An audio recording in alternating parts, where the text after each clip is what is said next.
تم اپنی صفوں کو سیدھی کر لو، درست کر لو، یا پھر اللہ تمہارے چہروں کو تبدیل کر دے گا۔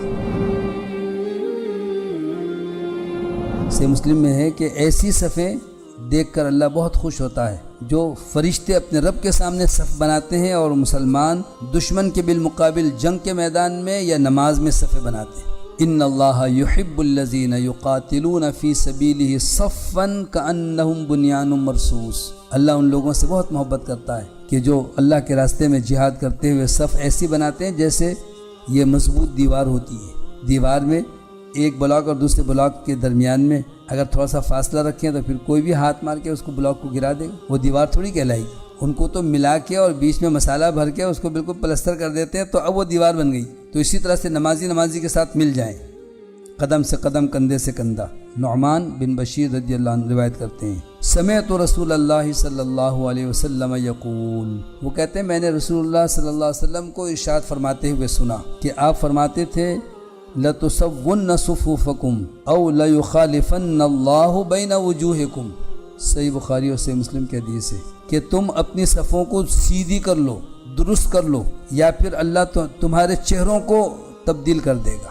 اس کے دو مفہوم علماء نے لکھے ہیں کہ چہرے بھی صفیں ٹیڑھی ہوں گی، تمہارے چہرے بھی ٹیڑھے ہو جائیں گے، کہیں فالج کا اثر ہوتا ہے، کہیں کوئی اور حادثات ہو جاتے ہیں، چہرے بھی بگڑے ہوئے ہوتے ہیں، تو فرمایا اللہ تمہارے چہروں کو جو ہے مختلف کر دے گا۔ اور ایک مفہوم علماء نے لکھا ہے کہ تمہارے چہروں کے درمیان اللہ تعالیٰ اختلاف ڈال دے گا، یعنی پھر ایک دوسرے سے محبت ختم ہو جائے گی، منہ پھیر لوگے۔ ایک دوسرے سے محبت سے ملنا، محبت سے رہنا جو ہے نا، اس کے بجائے نماز میں نہیں ملتے تو باہر بھی نہیں مل سکو گے۔ پھر نماز سیدھی نہیں کرو گے، صفیں درست نہیں کرو گے تو تمہارے دلوں میں جو ہے نا ایک دوسرے کے لیے محبت کی جگہ عداوت و دشمنی، بغض، کینہ، کپٹ، ایک دوسرے کو دیکھتے ہی منہ پھیر لوگے۔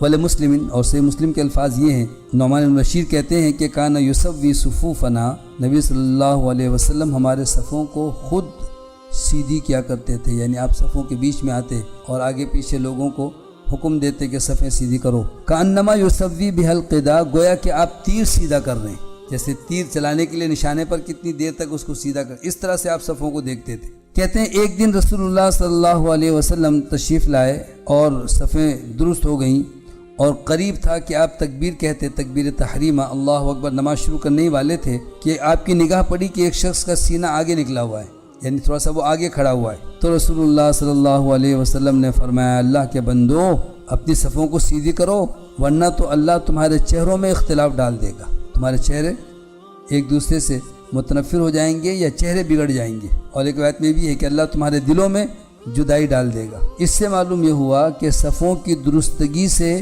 نظام حیات میں درستگی آ جاتی ہے۔ نماز تو صحیح ہوتی ہی ہوتی ہے، لیکن معاشرہ ایک پاکیزہ معاشرہ بن جائے گا، ایک دوسرے سے محبت بڑھے گی۔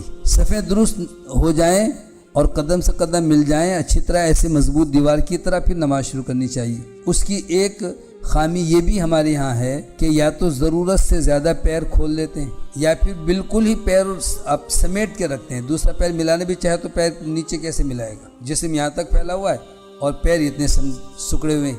اب ایک آدمی جہاں کھڑا ہوا ہے تو وہاں یوں کر کے پیر اس کے پیر کے ساتھ کیسے ملائے گا؟ اس لیے اعتدال یہ ہے، اپنے وجود کے برابر، اپنے کندھے کے برابر جتنی جگہ میں انسان بیٹھ سکتا ہے اتنے ہی پیر کھولے۔